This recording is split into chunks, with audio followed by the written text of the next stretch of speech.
Welcome to the fourth edition of Talkdeath, Eco-Burials and Human Composting with Katrina, Spade, and Joe, Sehee. This next question is aimed to Joe, and it's from YouTube user Mark Leclerc.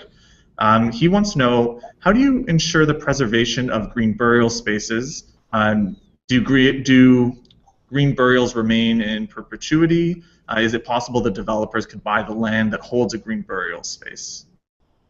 It's really an excellent question, and it's one of the things, I think one of the biggest contributions that the Green Burial Council has made in setting forth standards is that it upholds these ecological and aesthetic promises. So when a cemetery, particularly a natural burial ground, conservation burial ground, as opposed to what we call a hybrid at the lower level of certification, when a conservation or natural burial ground opens up, what happens there will be enforced by a conservation easement, usually with a land trust doing monitoring and reporting to uphold those standards.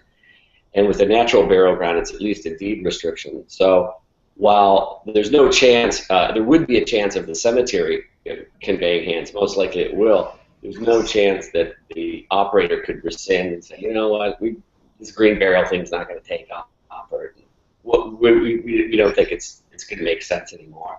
So their hands really are tied. Now, conventional cemeteries can't be foreclosed upon. You don't see them turning into car dealerships. This is why, conventional lenders never get involved in their financing. But a green burial ground that doesn't have some sort of legally enforceable mechanism that runs with the land can change into something else. And I've been around the world touring facilities where that's in the works, so it's something that consumers need to understand.